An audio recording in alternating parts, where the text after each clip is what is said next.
Hello and welcome to Spinster's Library. I'm Claudia and today I'm talking numbers and I'm talking feelings about numbers. This is not the first time I have done this. I've spoken about statistics and analytics quite a few times on my channel. I've made a whole playlist of videos in which I discuss things like ad revenue, viewer analytics and other behind the scene things that you may not know about BookTube if you don't run a channel yourself.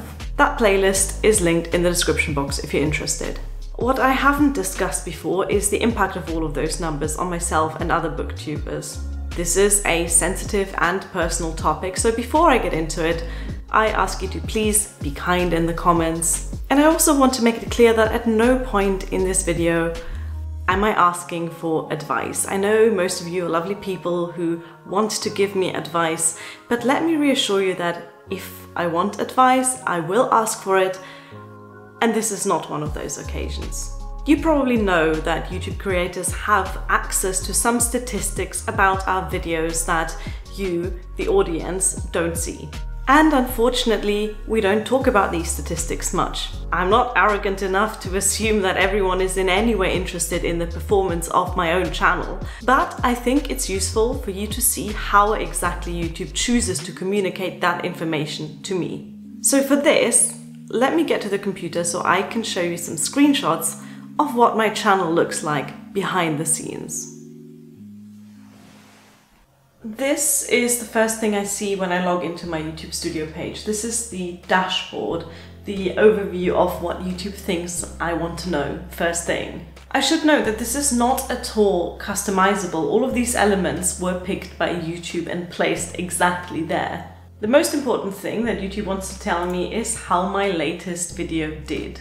And at time of recording, it didn't do great. Can you see that ranking there, 7 out of 10? That means that my last video, after 5 days and 15 hours, only ranked 7th out of my last 10 videos when compared to their views after the same amount of time.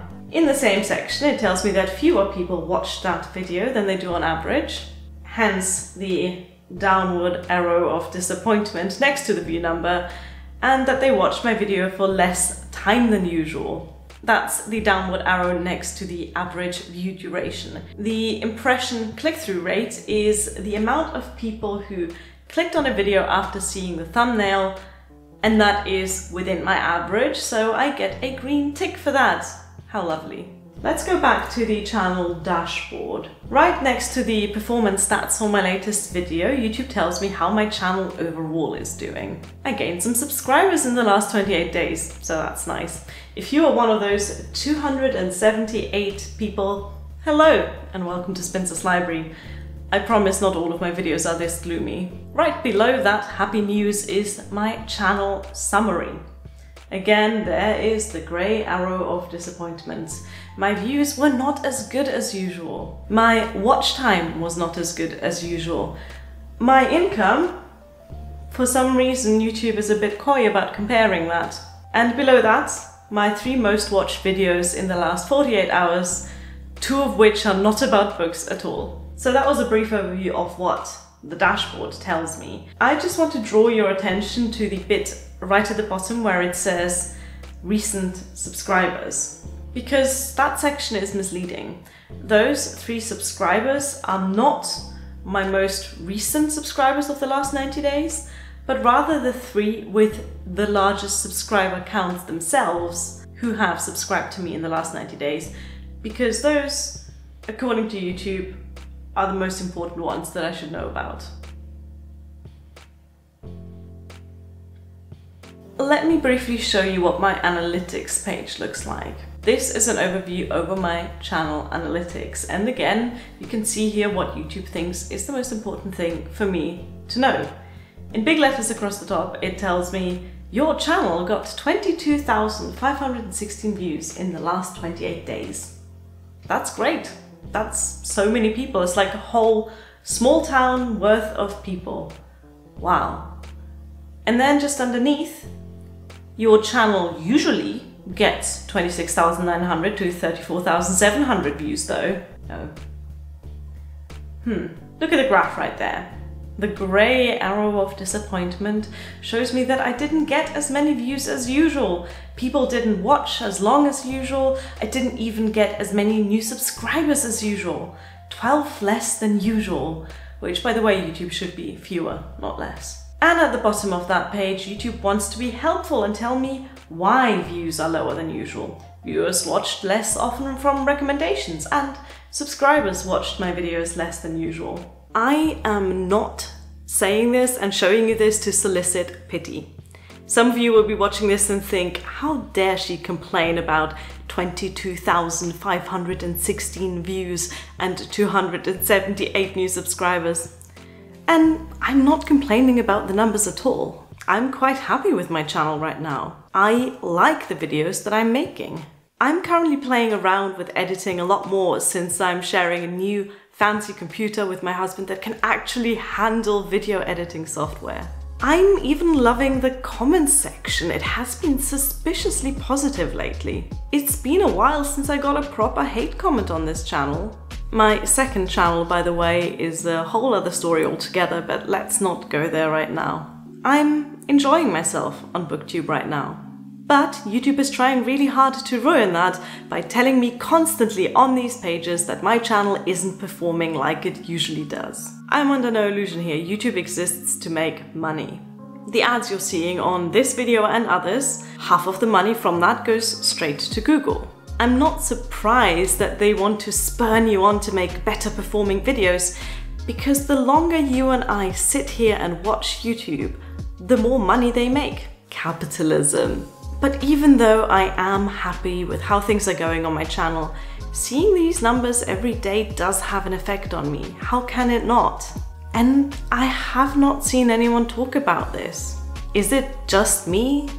Am I disproportionately affected by this? I wanted to know, so I put out a tweet recently asking for some other booktubers' opinions, and several of them agreed to let me ask them some questions. They have been so open and transparent with me, and I really appreciate this. And what transpired during these interviews is that I am certainly not alone with my feelings on this. But see for yourself. How much attention do you pay to analytics such as view and subscriber counts on your channel? I do pay attention to it. I don't think you cannot, it's right there.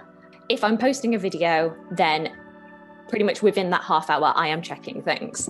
More and more, I'm trying not to look at it. At the beginning, I was obsessed. It was almost compulsive. I was checking all the time. I still look at it. I have to be honest. I still want to know how my videos are doing, but I try not to compulsively check every 20 minutes, every 15 minutes to see how the video is doing. I do look at the subscriber numbers and also likes. I do care about it somewhat.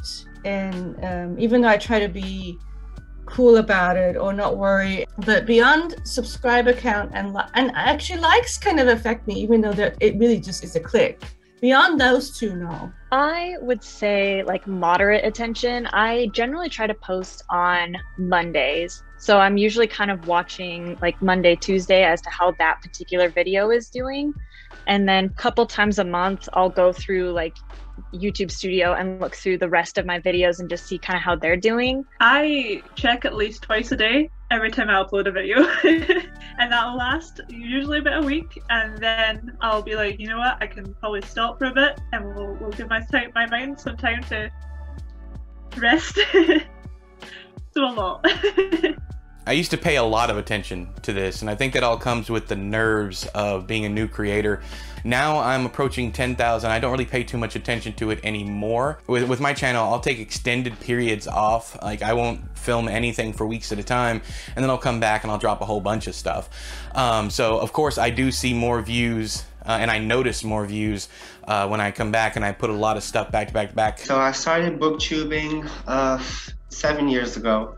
And when I first started, I was like 15 years old and I didn't care about analytics. But as my channel started growing, I started caring about subscribers and views when I started like noticing that, okay, people are watching my videos. I generally will pay a lot of attention for the couple days after I post a new video, maybe up for like a week, and then I'll just check every so often until I post a new video. Not watching that nearly as much as I'm watching like what videos people are clicking on versus like which ones are they skipping.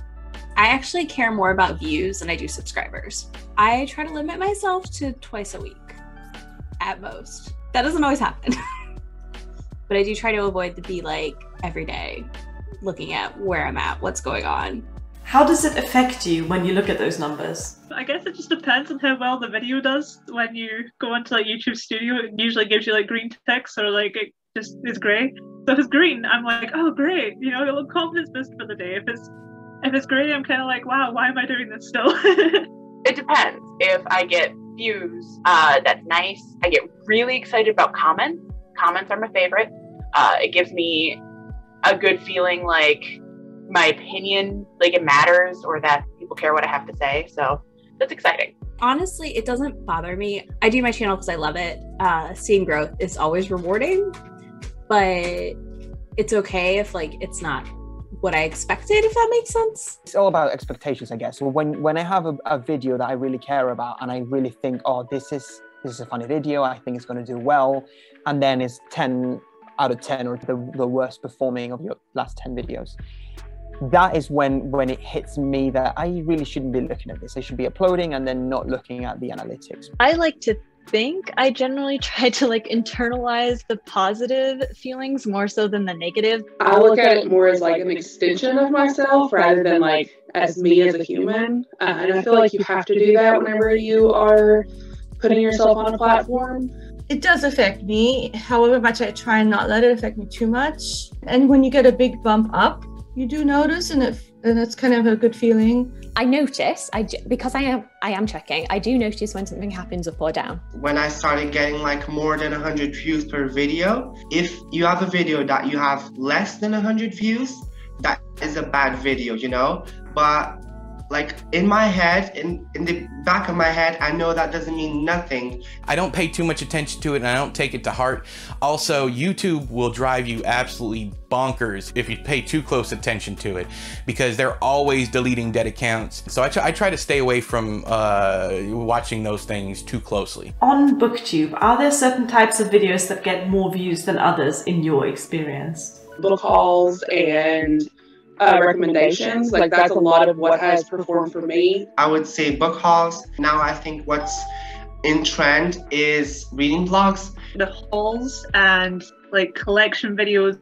Well, I just started posting like reading updates. I've noticed that I've gotten a lot of traffic.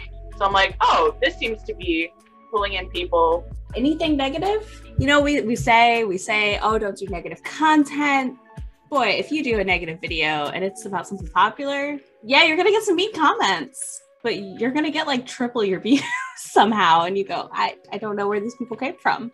Definitely, wrap-ups and hauls will always get a lot more than individual book reviews or reading vlogs. Fan theories. I do the Stephen King Theorist, where I connect all of Stephen King's books to the Dark Tower universe and the overarching Stephen King universe. I would say I probably get 4 times as many views on any Stephen King video review or Thursday Theorist or fan theory, whatever it might be. My most popular video is I did a series of cat tail videos. It's just pictures of my cats doing normal cat things. And that's my highest video. It has, for me, a high number. I mean, you know, not for other people. It's almost at 900 views. One of my first videos that I posted was a review of my e-reader, and that video now has like 20,000 views. Certainly, there are types of videos that do, like book hauls do really good, but obviously you can't buy 7 books every day. I wish. And have you ever made a video like that because you knew it was going to get more views? Yes, I have. Kind of 50-50. I mean, the 6-month review of my e-reader, I mean, I knew it was going to get a lot of views. Not ahead of that. I don't go in thinking, oh, I want to get a lot of views with this videos. It's more just like, oh, people seem to like this, so I'll do more of it. You know, that sort of, that's what happened with the cat one. I think the first reaction to like the trailer of Shadow and Bone I did just went crazy for the size of my channel. Later on, like reaction to the subsequent trailers and all that, I don't think I would have done if the first one didn't perform as well. Not specifically because I knew it would get views, but I've done it because I knew that like people wanted to know. Yes, I'm gonna be absolutely honest. Yes, my mental health also has a lot to do with my content creating. So if I'm not in my best spot in my mental health, if I'm feeling like less confident about my content in those specific weeks or months, I will create something that I already know it is going to get at least more than 100 views, you know? It makes no sense. When I'm in a good state of mind, I know that it makes no sense, but unfortunately, yes, I probably already filmed like 1 or 2 videos, probably reading vlogs that I know are going to get more views than usual. No, in fact, so I have a bad habit of making videos I know people aren't going to like. Not solely because I thought it would, but I've definitely, there have been moments where I've been tempted to like push a video forward that I was going to make anyway, because I was like, well, this'll do well. Not really. I usually just like, I find hauls and bookshelf tours and those kind of videos really draining to do because you're sitting talking about every single book and it's usually a lot, and it's just not my thing. I do target recommendations more with like what I think will perform better. So in a way, yeah, I do make videos I know are going to perform, but I do it in order to be able to make the content that I want to make without seeing a dip.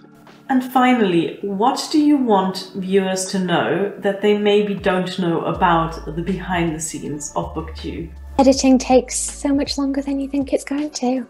The sheer volume of work it is to make a video. We quite indeed like are spending hours to make one video sometimes. Editing is a pain. It's more than just you sit down and you make the video and then you edit it and that's it, because that's not the reality. All the time that you see, like you get a 10-minute video from me, it's taken me like 10 to 15 hours just to make it. So much work. I sat on my last video, it took me 3 hours to edit, an hour to film, and it's like a 10-minute video. You never see that bit, like that, the stress and the time that you put into BookTube, and it's not, I mean, I don't do it for views, I don't do it for money, but it's like, it's unrewarded work. A lot of hard work goes into editing. A lot of people think that it's just like cut, but no. You have to think about every single detail, from the thumbnail, from the marketing side, especially if you use Twitter and Instagram, which I do. I think maybe just the amount of effort and labor that goes into each and every video. I mean, it's an insane amount of work, and it seems really surprising. Even just doing a book tag, like that's still a lot of work to film. I like to do my makeup before I do filming, so I'm usually, 30 minutes to an hour of doing makeup and hair, half hour to 45 minutes of setting up filming and getting that done, however many hours of editing, depending on how cooperative my computer wants to be that day. Any video that goes up on YouTube has played a lot on the mind of the person that has uploaded it, and understand that that person has put a lot of brain effort and a lot of expectations on that video. If you don't like it, say why. Constructive criticism, not this is rubbish, get out. It will really hurt, and it will help them if you take 20 seconds. It doesn't take much. 20 seconds. Oh, I didn't like this because of this. And then it's the whole issue that's kind of interesting of advertising and promotions and all that stuff, and how that. But that's for bigger channels, of course. I don't know. I think the most important thing is if you're doing this for money, don't do it for money. I am now I'm not making a living wage, but I am making money doing this content. I think if you go into this looking for the money, you're going to be very upset when you find out that it takes a long time to make any significant money. Talking to these other booktubers was fascinating. Incidentally, all of their channels are linked in the description box below, so please go check them out. What surprised me was the consistency in their answers and how much these answers lined up with my own thoughts. We all look at numbers to a lesser or greater extent. You can't not when they're shoved in your face like that. And we all use those numbers to make decisions. I have no shame in admitting that the question whether a particular video will be popular or not has influenced my process. It's not the only factor, and by far not the biggest factor in the question of whether a video will be made or not. But it is a consideration. Clearly, I'm not the only one. And apparently, what we all want our audiences to know is the amount of work that goes into making every single video. We do it because we love it, but it is still work. I like to compare making videos to knitting, another hobby I enjoy. Knitting is expensive. Have you seen the price of yarn, knitting needles, patterns? But I pay that money because I want a nice knitted jumper. Same with BookTube. There's a monetary investment. I use a camera, a tripod, studio lights, a microphone. But I pay that money because I want a good looking and sounding video. There is a time investment. Knitting a jumper takes months of daily work. Hundreds of hours sat there, knitting row by row and round by round. And the same is true for BookTube. Reading books, scripting videos, preparing for the recording videos, editing videos, uploading videos, writing a description box, making a thumbnail, adding subtitles. All of that is very time consuming. But without that labor, there is no video. And without the labor of knitting thousands of stitches, there is no jumper. But this is where the metaphor ends. If knitting really was like making BookTube videos, it would be something like this. Hey, is that a new jumper? Yeah, I knitted it myself. Just finished. Do you like it? No. Oh. Your last jumper was much better. I'd say out of the last 10 jumpers you made, this one ranks about 7th. 7th. At a push. Looking at this, I'd say it's about 43% worse than your average jumper. In fact, this jumper has made you lose 3 friends already. Ouch.